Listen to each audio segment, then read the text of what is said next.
and it's their intrinsic nature. This food basically robs. Sound feasible, sound like.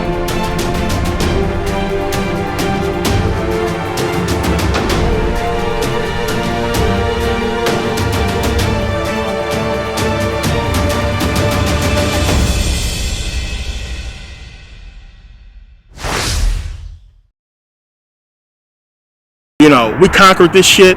It's ours. Get the fuck out of here. We killed a bunch of people, and we took their shit, and this is ours. If you don't like it, get the fuck out of here. And either you're going to accept that and stand on that, and just label yourself a racist and a monster, because that's what a person who really feels like that should be labeled. Or you're going to step to the side and say, you know what, I don't agree with all this shit, but I think it should be fair and equal treatment the way that the government tries to portray that it is. Or are you going to keep it real and just say, you know what, get the fuck out of here, this is our country, we took over. So either this whole system is going to have to take on that persona, take that whole thing, or they can keep doing what they've been doing, walking around like the shit ain't never happened, everything's fine for everybody, or at least tell the truth. Tell the truth. Yeah, you took over, it's your shit, you got it, you own it, but don't leave us out in the cold saying that we wasn't shit before you did it. And this is what's going on. They're saying we wasn't shit. We're not even going to talk about who you really was before we took your shit. And this is what's going on. And this is what has to change.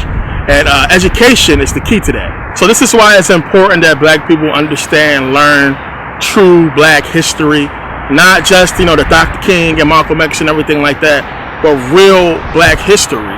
I mean, we call, white people, Europeans, when we are the original so-called Europeans. We occupied that land long before them. And we know that the Grimaldi man proves that.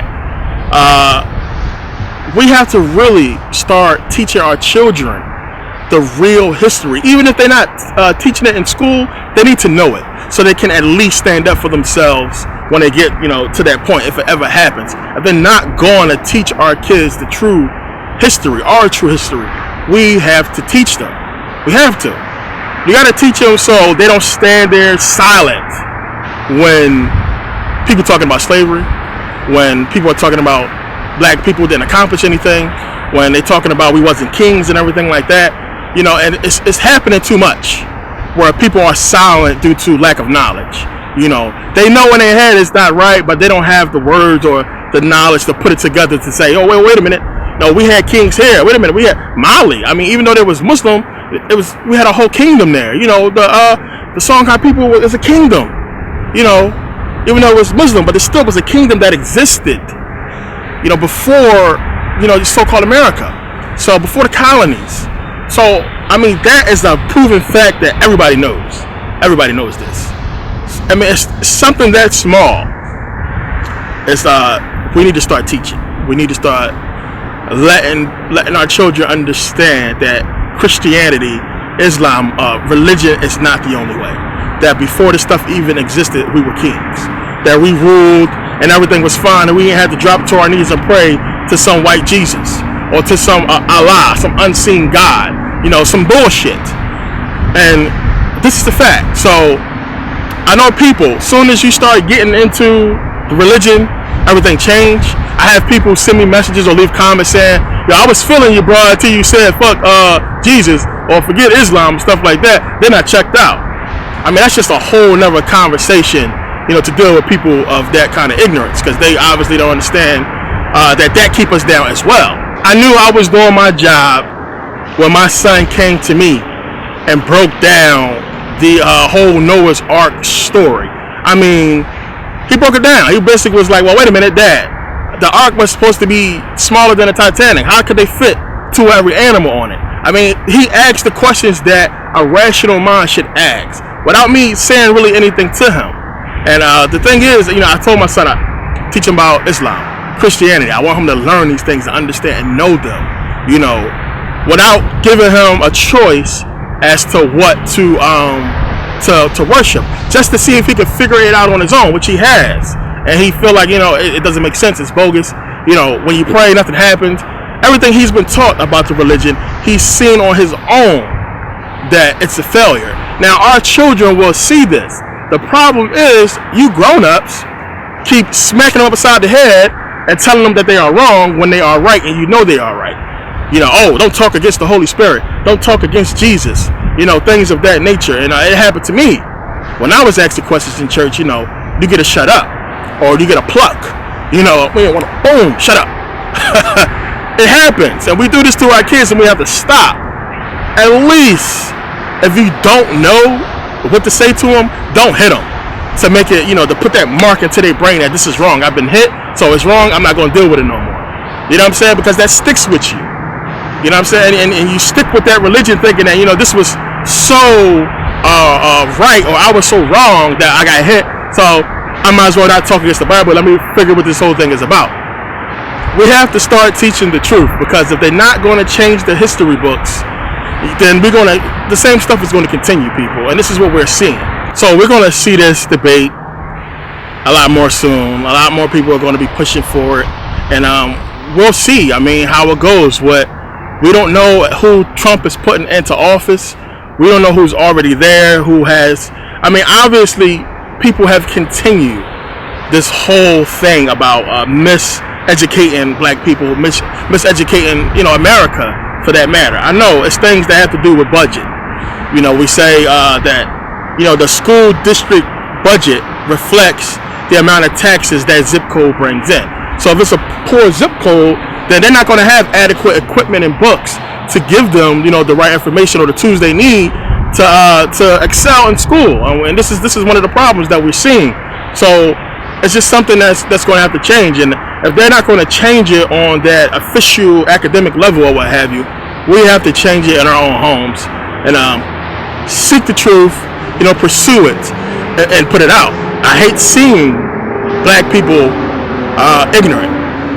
I hate seeing black people stuck, I should say. Not so much ignorant, but stuck when it comes to questions on their own history. And make us look real fucking bad when we pushing for all this change and we fucking fighting. We've been fighting for so long, and we don't even know what the fuck we fighting for. You don't even know the answers to the questions. So when somebody wants to say to you that you don't have no fucking history outside of slavery, some people don't even know what to say to that. I mean, what do you say? You know, they don't know about the kingdoms. They don't know about ancient Kemet, you know, deep enough. They don't know about Mali or Songhai. They don't know about the kingdoms along the Swahili coast. They don't know about the Kerma kingdom and everything like that, the Nook. And, you know, even the great Congo kingdom. There's so many kingdoms that exist in Africa. And kingdoms that still exist. There's still kings to this day. Queens as well. And, you know, they looked at it as primitive. They looked at it as don't even take them seriously. They're nobody. You know, they got bones in their lip and they lip disc and don't take these people seriously, even though they are royalty. And the American leaders take them seriously because they go visit with them. Only you don't see that all over the news like you see when they go visit Queen Elizabeth. They don't talk about that. But every once in a while, if you turn on C-SPAN, or not C-SPAN, what is it, RT, you might see that. RT usually put out some real shit. They'll show the truth. Oh, well, the President Obama or another prime minister of some other country went to Africa to visit these royal people. And a lot of us don't even know who the hell they are. So it's just things that we got to start repairing on our own side as far as the history of African people. You got to understand what I'm saying. Like, we got to start repairing that and fixing that. Because, you know, it seems like, from what I'm seeing, and you probably see this as well, some corporations and companies are trying to bridge that gap. I'm seeing a hell of a lot more commercials that include black people. You know, commercials that I usually see that is predominantly white all the time. I'm seeing, you know, black families, you know, black people. So it seems like the corporations are trying to catch up and trying to fix what they know is wrong. I don't know if that's like a marketing plan or somebody set that in motion or what that shit is all about. But I'm seeing it now more than ever when you look at TV. And I don't watch TV that much, which is why I'm saying I'm always seeing it when I watch sports because I'm a football guy. So I see it a lot. I see a lot of commercials, you know, just really catering to black people and showing black people interracial couples and things like that a lot on TV. So, you know, that's being repaired, and at least kids, you know, black kids, white kids that's growing up now can see these commercials and see this interaction or this action of African people, African American people growing up doing the same things that they do. Because, you know, me growing up, you look at TV, you know, it will make you believe that black people don't hug each other. You know, black people don't have warm, touching moments.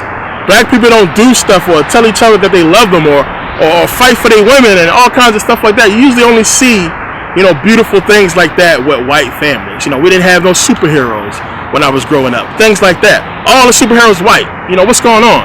So we have to start recreating and really fixing the problems that we seen when we was growing up, as far as what the textbooks talk about and the whole common misconception of black people. And we need to really, you know, arrogantly, I should say, you know, really arrogantly talk about our history and our accomplishments and the things that we have done. Don't let it, you know, cast one doubt in your head about the things that we have done and accomplished, you know, on this planet. And we need to really yell it, talk about it, and you know, what somebody want to say, hey, you know, the first black, you know, as I always say, I really hate that phrase. I know it's a good thing. We need to celebrate everything black people do. I hate that, the first black. You know, we did it. So what? You don't hear the first white. We did this shit. It's not like we can't do it. When you say the first black, it's as if, you know, we were so stupid that we couldn't have done this shit before. But we know we were just being held back. You know, we wasn't allowed to get in. We weren't given the tools needed to come into this whole situation that we are now being praised about. So, you know, same thing with Tiger in golf. Tiger, he's half Thai, so, but he get a lot of praise of him being half African American in golf. But, you know, you don't see that many brothers on the golf course. We know that Zuckerberg and we know that Bill Gates, you know, had advanced teaching and coding and everything like that, which is why they were able to do what they did, you know. And we're not given that same kind of teaching, and we all understand this. And I talked about this before. So the whole thing is, you know, we got to really start pounding our history and talk about our history more and teaching our history. I like when I go to the barbershop, brothers in there talking about you know, history, black history, and things that we have accomplished, things that they have found out about Africa. I love that stuff. When we're talking about that kind of stuff instead of sports and instead of politics and things like that. We need to talk about this stuff more. We need to get it out there more and have it be known more, the true accomplishments of African people. And this is something that I look forward to continue to put out and try to get people to understand a lot more and to learn a lot more. So, you know, this is just something that I feel like I have to do, and I have the knowledge, and I want people to have this knowledge as well. And I'm going to continue to put it out on YouTube so people can get this information. And you know, learn as much as you can, read books, and just try to understand the truth, despite what we have been taught. And that's going to be you know, the thing that really changes the feature of how we are perceived as African people. Because, as I said, and it's due to the willful ignorance of a lot of people, Europeans and white people in America, who just don't want to believe and accept the fact that we've done so many great things, or they don't want to accept the fact that their race stole so much from ours and makes them feel some type of way, even though they personally had nothing to do with it. So it's just things that once we put out and we put into the, you know, the brains, the minds of people, and show them that not only do we have African scholars writing about the true accomplishments of African people, we have white scholars, we have European scholars and Asian scholars as well, not just constantly in Africa documenting and, you know, writing books on things, but putting the stuff out and trying to teach the world the true history. And that's one of the things that I shut down a lot of people with right there, especially racist white people who comment or send me messages. I shut them down with that. Okay, you don't have to take my advice for it. Don't take my word. I'm going to give you a book by many Europeans, many white folks who's saying the same thing that I said, and you tell me, am I just saying it because I'm black? And this is something that I always talk about. I always say, we're not just doing this stuff because we black. It ain't about that. If we were given the same treatment and the same credit about our accomplishments as Europeans and other races, then we wouldn't have to do what we are doing and trying to get out the truth, and that's all we're trying to do. So, this was my quick video. I wanted to talk about this stuff a little bit while I'm out here, and I come out here. This is a good place to just meditate and stretch and things like that, and it's just beautiful up here. I like coming up here. Anybody who's ever in California, Culver City, I mean it's you can't miss this place. You can't miss it. If you drive past La Cienega Boulevard, you can't miss this area. You can see the mountain and everything up here. A lot of people come up here and hike. You see people out here meditating and doing like Tai Chi and stuff like that. It's an amazing place, and I get good energy from this area, so I come up here a lot. So, again, quick video on just history and true history that we need to really put out and talk about and get it into the minds and masses of people, our real accomplishments and things that we have done, so we can stop being looked at as just these niggas, just people from Africa who are in the country that don't want them. You didn't do anything. This is what people are saying. I mean, this whole Donald Trump thing has got people tripping, and they forgetting real history, and they forgetting what we are proven to have done on this planet. So a lot of people is real high and mighty in their white skin, believing that they are the masters of the universe when they are recipients of the theft of African accomplishments and other people of color's accomplishments. And that's all it is. Either you're going to accept that fact and shut up about it, or you're going to say I don't want nothing to do with it and help us to put out the truth of the real accomplishments of African people. And I put a video out about this. It's on YouTube, and I talk about this stuff a lot, but I think that due to Trump and everything like that, and this whole atmosphere of racism and racial tension right now, I think people more than ever need to understand that, hey, stop playing. We ain't no stupid slaves. We ain't no slaves that just ended up in a country that didn't want us, and we should go back to Africa where we belong. It's not the case. Do some research, find out who we are and who you really are before you open your mouth. So that's my video. I want to thank you guys for watching, and I'll see you guys next video.